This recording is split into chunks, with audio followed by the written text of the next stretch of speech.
बोलो सदगुरु देव की जय। संत समाज की जय।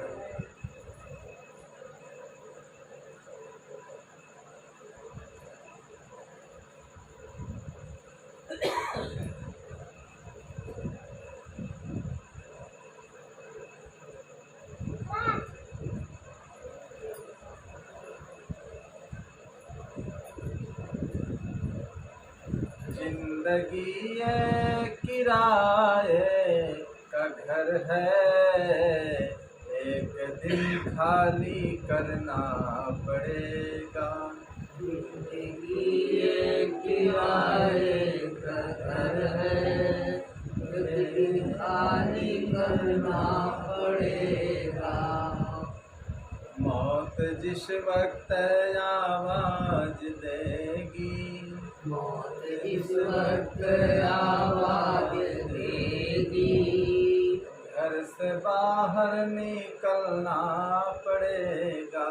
घर से बाहर निकलना पड़ेगा। मौत जिस वक्त आवाज देगी, जिस वक्त आवाज देगी, घर से बाहर निकलना पड़ेगा। घर से बाहर निकलना पड़ेगा। ढेर मिट्टी का हर आदमी है, ढेर मिट्टी का हर आदमी है। बाद मरने के होता यही है, मरने से होता यही है। या जमीनों पे तुर्बत बनेगी, या जमीनों पे तुर्बत बनेगी, या चिताओं में जलना पड़ेगा, चिताओं में जलना पड़ेगा।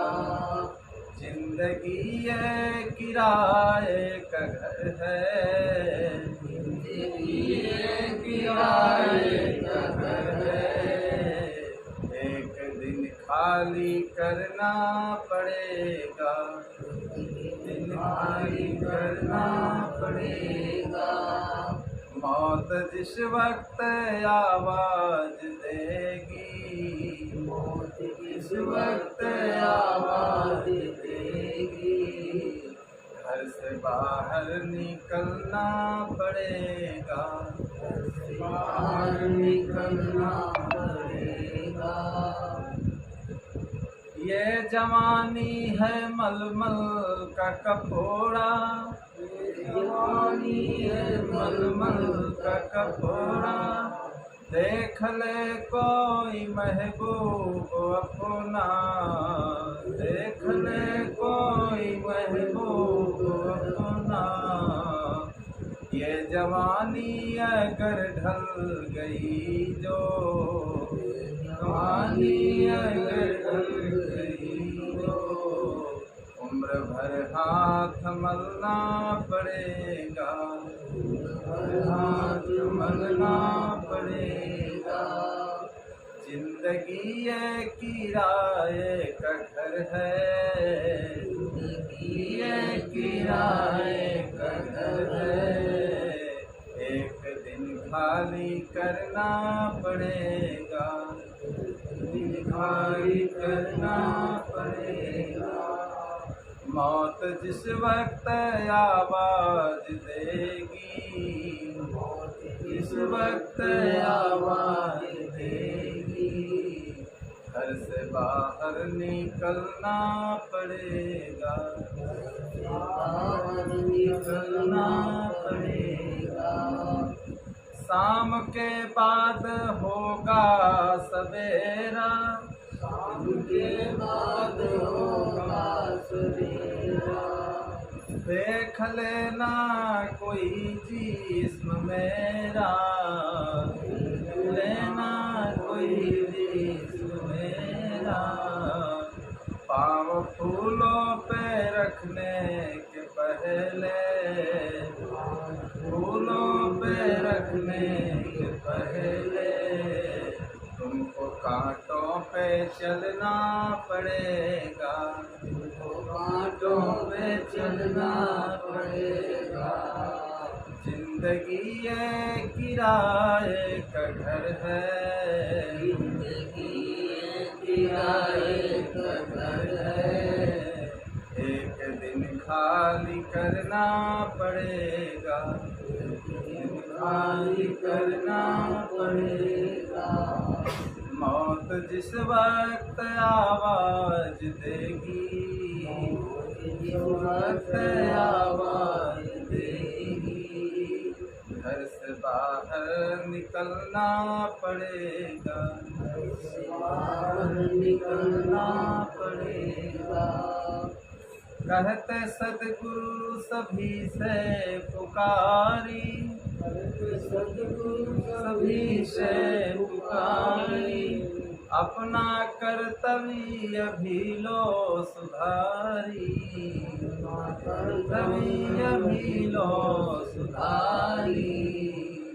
आज का ये समय ढल गया जो, आज का ये समय ढल गया जो, ऐसा अवसर कभी ना मिलेगा, अवसर कभी ना मिलेगा। जिंदगी ये किराए का घर है, ये किराए का घर है। एक दिन खाली करना पड़ेगा, खाली करना पड़ेगा। मौत जिस वक्त आवाज देगी, जिस वक्त आवाज देगी, घर से बाहर निकलना पड़ेगा, बाहर निकलना पड़ेगा। मौत जिस वक्त आवाज देगी, मौत जिस जिस वक्त आवाज देगी, घर से बाहर निकलना पड़ेगा, बाहर निकलना पड़ेगा। प्रेम से बोलो सद्गुरुदेव की जय।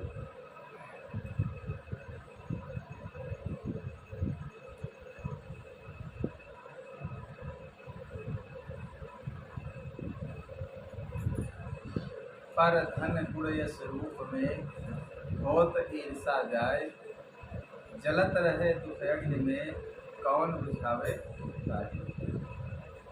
यह जग जरते देखिया अब अपनी अपनी आग, अब ऐसा कोई ना मिला अजा सो रहिएला, ऐसा कोई ना मिला अजा सो रहिएला। सदगुरु कबीर इस संसार को जलते हुए देख करके देखे क्या कहते हैं। एक अग्नि देखे वो है जो कपड़े को और सामान को भस्म कर देती है, और एक ऐसी अग्नि होती है जो सबके हृदय में लगी होती है। वो हृदय वाली जो अग्नि है देखिए उसको बिरा अग्नि कहते हैं। वो जिसके हृदय में लग जाती है देखिए अंदर अंदर वो जला करता है। तो हर मनुष्य को चाहिए जो अंदर की अग्नि है देखिए ये पानी से बुझने वाली नहीं। जो बाहर की अग्नि है ये तो पानी से बुझ सकती है, लेकिन अंदर की अग्नि बंधुओं ये पानी से बुझने वाली नहीं है। जब तक हमारे अंदर सही ज्ञान नहीं होगा तो ये अग्नि हमारी बुझ नहीं सकती। यह जग जलते देखिया अपनी अपनी आग, और ऐसा कोई ना मिला जासो रहिए लाग। वो कहते हैं पूरे संसार में मैंने भ्रमण करके देखा, हमको ऐसा कोई व्यक्ति ही नहीं मिला जो इस अग्नि में न जल रहा। कोई काम की अग्नि में, कोई क्रोध की अग्नि में, कोई लोभ की अग्नि में, कोई मोह की अग्नि में, कोई आशा तृष्णा राग देश कलह कल्पना की अग्नि में, कोई न कोई अग्नि में देखिए हर व्यक्ति जला करता है। तो जब तक ज्ञान हमारे अंदर नहीं होगा तो ये हृदय की जो अग्नि है ये बुझने वाली नहीं। देखिए, जो जिसकी भाग्य में होता है उसको दुनिया में कोई छीनने वाला नहीं। तुम्हारी भाग्य जैसी बनी हुई है, देखिए दुनिया में उसको कोई छीनने वाला ही नहीं है। भाग्य के बाहर कोई देने वाला नहीं। मिल रहा है वही तुमको जो कि पहले से दिया है। मिल रहा है वही तुमको जो कि पहले से दिया है। और उसी का फल सामने है, सुबह सुबह जैसा किया है। अभी जयनुचित कर्म के यदि हो चुके हो न बोना। बीज अनुचित कर्म के यदि हो चुके हो न बोना। उठो मानो आँख खोलो, सो चुके हो न सोना। उठो मानो आँख खोलो, सो चुके हो न सोना। मिल रहा है वही तुमको जो कि पहले से दिया है। उसी का फल सामने है, सुबह सुबह जैसा किया। और बीज अनुचित कर्म के यदि हो चुके हो अब न बोलना। जो गलत कर्म कर चुके हो, लेकिन अब आगे कोई गलत काम मत करना, जिससे तुम्हारे अंदर गलत भावनाएं बन जाए, गलत विचार आ जाए, तुम्हारी बुद्धि बेकार हो जाए। देखिए, अच्छे काम करने से बुद्धि सही बनती है, और गलत काम करने से क्या होता है, हमारी बुद्धि खराब होती है। तो मनुष्य की जब बुद्धि खराब हो जाएगी तो जितने काम हम जीवन में करेंगे, देखिए सब गलत ही करते चले जाएंगे। और जब गलत ही हम जीवन में काम करते चले जाएंगे तो हमारी जिंदगी देखिए बेकार होगी। तो सद्गुरु हमें देखिए वो ज्ञान देना चाहते हैं कि हम अपनी गृहस्थी, हम अपनी जिंदगी, हम अपने जीवन को अच्छा बनाते चले, जिससे हमारा परिवार, हमारे बच्चे और हमारा जीवन बढ़िया अच्छे ढंग से व्यतीत हो सके। लेकिन ईर्षा की अग्नि में, दूसरे के गुण में, रूप में, यश में, नाम में, धन में, प्रभुता में, जगह में, जमीन में, न मालूम कितने प्रकार के लोगों के पास ईर्षा हो जाती है। अब कैसी कैसी ईर्षा हो जाती है, अब कहा नहीं जा सकता है।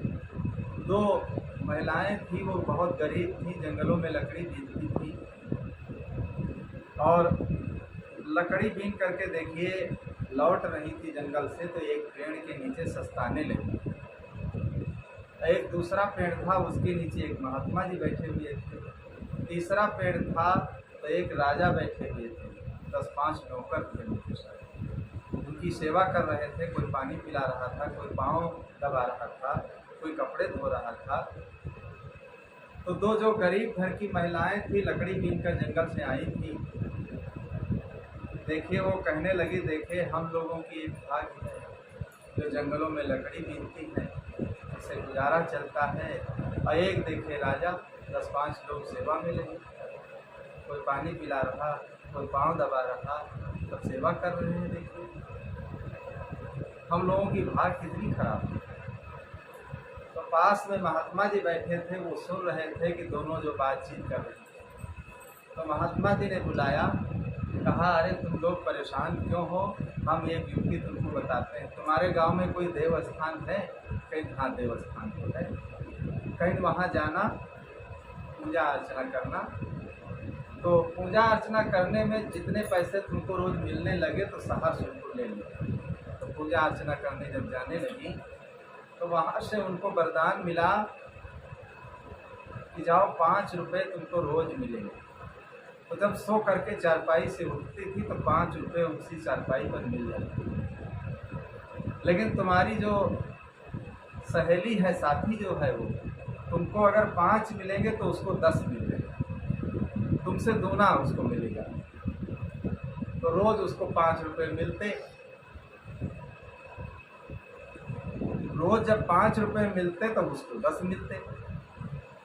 अब बताओ, 1 रुपया नहीं मिलता था, लकड़ी बेचकर रोजी रोटी चलाती थी। अब जब 5 रुपए मिलने लगे, लेकिन उसको जो 10 मिलने लगे तो उसको परेशानी। उसको 10 मिलने लगे तो परेशानी थी। तो उस परेशानी के लिए एक दिन एक जंगल में महात्मा जी रहते थे, उनके पास पहुंची तो कहने लगी, महाराज जी कोई ऐसा वरदान आप दे दीजिए, बताओ हमको 5 मिलते हैं, उसको 10 मिलते हैं।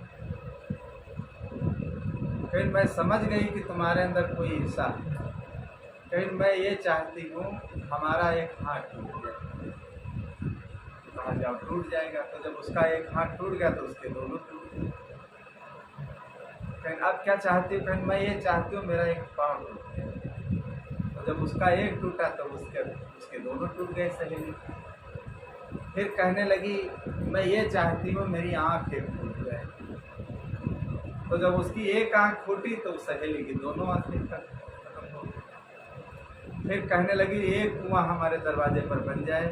तो सहेली के दरवाजे 2 बन गए कि अंधी है और जब उठेगी तो उसी कुआं में गिर के मर जाए, छुट्टी मिल जाएगी। तो अंधी थी बेचारी, जब उठी तो जान नहीं पाई, उसी कुआं में गिर करके मर।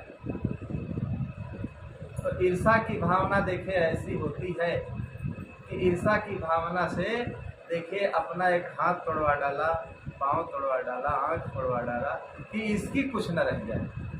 आदमी देखिए ये सोचता है कि हम तो खाएं लेकिन हमारा पड़ोसी न खाए। भाई भाई के प्रति ईर्षा, बहन बहन के प्रति ईर्षा, और जहाँ न ईर्षा हो जाए और जहाँ ईर्षा हो जाती वहाँ आदमी देखिए वो ईर्षा की जलन में वो परेशान रहता है। लेकिन हर मनुष्य को चाहिए किसी के प्रति ऐसी ईर्षा नहीं करना चाहिए। ईर्षा करने वाले ईर्षा करते रहते हैं, जिसकी जो भाग्य होती है उसको संसार में कोई छीनने वाला नहीं है। तुम्हारी जो भाग्य में है, तुमने जो अच्छे कर्म किया है वो फल तुमको मिलेगा, नहीं आज तो कल, उसको कोई दुनिया में छीनने वाला नहीं। एक विचारक ने लिखा है, अगर मौत न होती तो आदमी न मालूम क्या अपने लिए बनाता। अगर मौत न होती तो आदमी न मालूम क्या अपने लिए बनाता। अगर ये भाग छीनी जाती तो आदमी को आदमी रहने नहीं देता। आदमी को रहने ही नहीं देता, ऐसा खटन कर देता, मरवा देता, कटवा देता। तो किसी की भाग देखिए दुनिया में छीनी नहीं जा सकती। कैसे नहीं छीनी जा सकती, एक उदाहरण के द्वारा हम समझें। एक पंडित जी थे, बहुत गरीब थे और पढ़े लिखे नहीं थे। तो पंडिताइन देखे उनको कोसा करती कि इतना लंबा परिवार हो गया है, कोई न काम न काज, बताओ क्या खाएंगे बच्चे, सब लोग क्या खाएंगे जो कुछ काम नहीं करते। सवेरे उठकर जब झाड़ू लगाती तो देखे वही झाड़ू उठाकर 2-4 लगा देती थी पंडित, और कहती थी तुमको देख करके हमारा परी भर खून घट जाता है।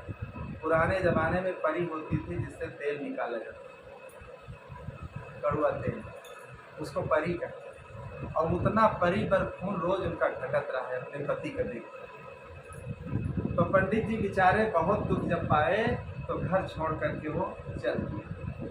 तो वहाँ के राजा ने डुग्गी पिटवाया कि हमारी राज में पंडित ओझा फकीर जो हैं तो एक एक असरफी हम दक्षिणा में देंगे, और रोज आए वो सत्संग और भजन कीर्तन श्लोक छंद प्रबंध सुनाए। तो सबके सब जाने लगे। तो पंडिताइन ने सोचा कोई चीज़ देखे जब तक साथ में रहती है तब तक उसकी कीमत लोग नहीं समझ पाते। लोटा आपके साथ में है तो आप कीमत नहीं जानते। लोटा अगर कोई उठा ले जाए तब आपको एहसास होगा इसमें पानी पीते थे कितना एक काम लोटा देता था। तो इसी प्रकार माता पिता भाई बंधु पत्नी बच्चे देखिए सब साथ में हैं तो आपको पता नहीं रहता। अब अकेले जब व्यक्ति हो जाता है, बाहर से आया है, भोजन कौन बना कर दे, तब उसे महसूस होता है कि हाँ घर में पत्नी थी तो ठीक था, कम से कम गरम रोटी तो एक बना कर देती थी। अब बाहर से कमा कर आए हैं, चलो रोटी बनाओ। तो और पत्नी को भी एहसास होता है बिना पति के, क्योंकि पति था तो हर चीज़ कमा करके लाता था, बताओ कहीं आना है, कहीं जाना है, करना है, कैसे करो। तो उसकी अनुपस्थिति में देखिए व्यक्ति अपने मन में सोचता है, और जब तक वो चीज़ साथ में रहती है तो देखिए उसके प्रति लोग घृणा करते, उसकी इज्जत नहीं करते, उसका सम्मान नहीं करते, और जब दूर हो जाती है तब देखिए उसके लिए रोते हैं, परेशान होते हैं, पीड़ित होते हैं। तो पंडिताई रोने लगी कि आज पंडित जी होते तो वो भी एक असरफी लाते, अचानक पंडित जी पता नहीं कैसे आ गए। बताया कि ऐसा ऐसा हाल है, राजा ने ड्यूटी भिजवाया है। तो पंडित जी गांव के जो पंडित थे उनके साथ में होकर चल दिए। तो उन लोगों को ईर्षा हो गई कि हम लोग काशी में इतने दिन पढ़े तब एक असरफी मिलती है, और ये तो झाड़ू का मार खाने वाला पत्नी का एक असरफी ये भी लाएगा। कहा देखे राज दरबार में पहुंचना, राज दरबार में पहुंचना तो कुछ तुमको लेना देना नहीं है, पहुंचते पहुंचते न नमस्कार करना है, न दंडवत करना है, केवल तुमको करना क्या है, केवल करना तुमको ये है कि राजा के एक थप्पड़ लगा देना। अब वो कम बुद्धि का था, जैसे पहुंचा एक थप्पड़ जमा दिया। राजा साहब मुकुट लगाए बैठे थे तो मुकुट को दूर दिया, उसमें एक सर्प का बच्चा बैठा था।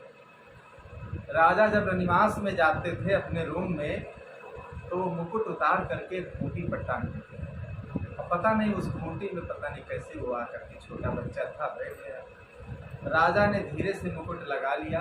सर्प के देखे जब तक ठोकर नहीं लगेगी तो वो काटेगा नहीं, लेकिन जब थप्पड़ लगा तो जब गिरा तो मुकुट दूर गिरा और सर्प फनफना करके वो खड़ा हो गया। सर्प फनफना करके खड़ा हो गया, मुकुट दूर गिरा। तो राजा ने देखा, कहा अरे तो सर्प का बच्चा था, बड़े बड़े प्रकांड विद्वान इसमें खड़े हैं, बैठे हैं, कोई नहीं जान पाया। ये कितना बड़ा विद्वान पंडित है, कितना बड़ा विद्वान है, देखिए ये जान गया कि राजा के मुकुट में सर्प है, अगर लाभ थप्पड़ लगा दे नहीं तो दर्शन नहीं, हमारी जान को बचाया इसने। देखिए हम इसको मंत्री बना लेंगे, उसको मंत्री बना लिया। किसी के लिए कोई षड्यंत्र रचा जाए, अगर उसमें सफलता न मिले तो व्यक्ति का चेहरा देखे छूट जाता है, और सफलता मिल जाती है तो आदमी का मन बढ़ जाता है। तो जब घर को वापस गए तो अपनी अपनी पंडिताई से बताए कि आज वो मंत्री बना दिया गया, वही पागल जो पंडित था, लेकिन कैसे बना दिया गया। लेकिन हम लोगों ने अकल बताया, लेकिन तुम लोग काशी में पढ़ते पढ़ते दिल्ली में बाहर झोंकते झोंकते तुम लोग बूढ़े हो गए, लेकिन अकल नहीं है। दूसरे को बताया, तुम नहीं थप्पड़ जमा पाए, तुम ही जमा देते थप्पड़, लेकिन क्या हमें जानते थे इसमें सर्प का बच्चा, हमने तो फंसाया था उसको कि राजा के जब थप्पड़ लगाएगा तो पकड़ लिया जाएगा। दूसरे दिन जब फिर चले तो कहा आज क्या सुनाओगे, आज क्या करोगे, कहीं वही थप्पड़ लगा। कहीं रोज रोज वही नहीं, आज जब राजा निवास में सो जाए तो तुम जाना उनकी टांग पकड़ करके खींच लाना। ऐसा षड्यंत्र रच दिया कि आज के इस कार्य से तो बिल्कुल बचेगा, तो मारा ही जाएगा। राजा रनिवास में जहाँ सो रहे थे अपने परिवार से भी ये गया